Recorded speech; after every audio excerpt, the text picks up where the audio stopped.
Hello everybody, and welcome to our first video about EFL methods.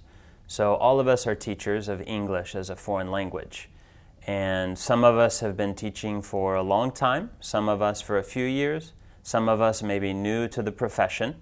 And so when we walk in a classroom, we know that we need to teach certain elements of the language. Maybe our school gives us a curriculum, hopefully.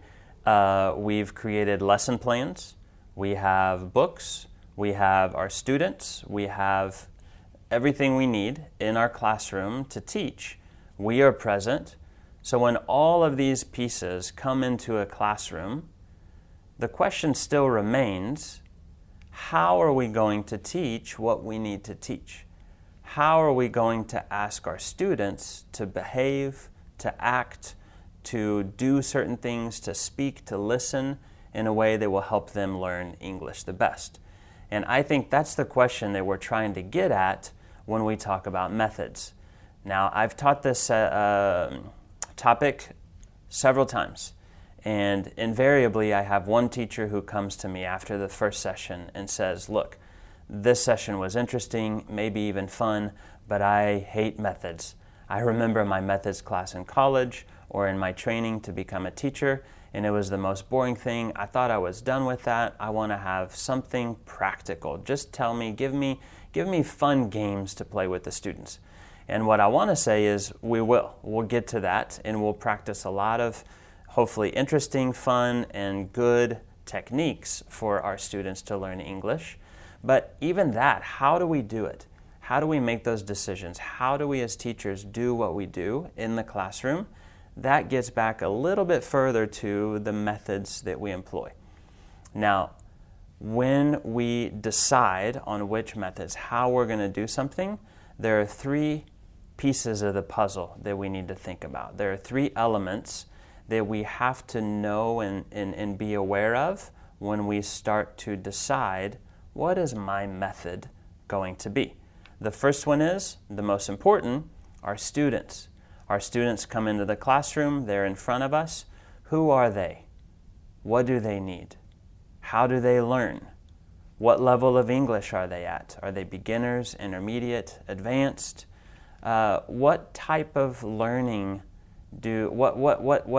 learning styles do they have? There are a lot of different things that we need to consider when we think about our students, and definitely when we think about how to teach, we want to think about our students. Secondly, we have to think about our institution. All of us are a part of a specific school. Maybe we have a group of foreign language teachers that we meet with, that we work closely with. What do they believe? How do they teach? What about your principal? Do they have a lot of influence on the way that all of the teachers teach in that school? And what about our government? What type of curriculum do they give us? What type of books do they require us to use in the classroom? And so our institution will also impact the decisions that we make on how we're going to teach our class. And then finally, it's us, the teachers. So when you look at all three of these groups or people together, that helps us begin to make decisions on how are we going to teach, what type of method do we want to use. Different teachers have different beliefs on how our students are going to best learn the language, and we're going to take a look at that when we look at 7 specific methods in our time together. So keep this in mind, this triangle in mind of these 3 players, so to speak. So as we go forward, here I want to share with you what are my goals.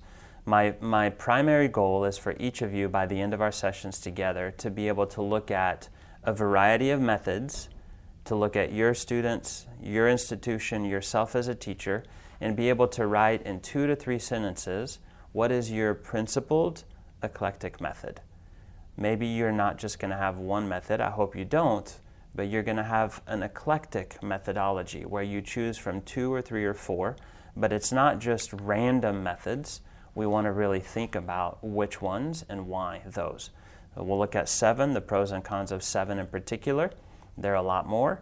And one of the ways that we're going to do that is I'll eventually put you into groups, and you're going to take one of those methods and study it a little bit more in depth, do some research as a group, and then present that to the rest of the teachers. So to wrap up this introductory video, a quick word on methods. When we look at these 7 in particular, and if you do your own research and know of others, and I have a book that I have found very helpful that talk about and describe 50 different methods that English teachers have used in the classroom. But when we look at these 7 in particular, what I mean by methods is they're not rules that we have to follow exactly when we walk into a classroom and worry about that. But it's just a way of thinking about the learning, especially learning of a foreign language, that helps influence all the decisions that we make in the classroom. And so for new teachers, this way of thinking about teaching and learning English can be a really helpful and safe place to begin. It gives me something to hold on to and a little bit of comfort when I go in the classroom tomorrow and teach. This is how I'm going to do it. And for those of us who are more experienced teachers, it gives us a growing toolkit to know that for this unit, or for this group of students, or for this new book that I'm given, I have more tools in my tool bag that I can pull out and use to be an effective English teacher. So they're not rules, but they're helpful guidelines to get us started or to make us grow as English teachers.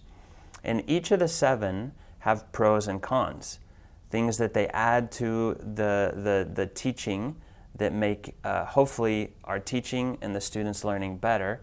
But it's not that one method is good and another method is bad, and we have to choose which one is good and bad. But we have to look at all of them to say, in different settings, which ones are the most effective. So we want to hold that in balance.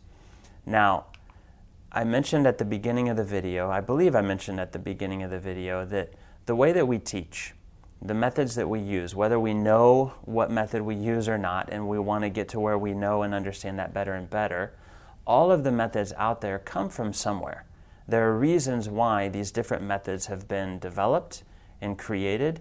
And so in the next slide, when I talk to you a little bit more about these 7 methods in particular, we want to do it so that we understand, how did we get to where we are today? Why is the method that I'm using or that I've been taught in my training being used today in 2020 or in 1990, whenever our training was, or in 2000? There's a history of the development of methods that we want to take a quick look at that'll help us understand where we've come from and why we teach in the way that we teach now. So let's finish with this quote that's from your book. It says, "It is not that a method is better, which makes it successful, but that the critical factor in success is the commitment and belief of the teacher in the methods he or she is using, and the continuing reflection of the teacher as to whether these methods are making a positive difference." So by the end of these sessions that we have together, my hope is that each of you will understand through reflection and thought a little bit more clearly which method you have, and that you really love it, that you really believe it, because that love and that belief will be brought into the classroom and will really have an impact on your students and the effectiveness that they will be able to learn the language with. So I want you to get passionate about whichever principled, eclectic method you land on, and I look forward to our times together when we can discuss this in more detail, look at how each of these methods can be used in the classroom, and develop our own eclectic principled method.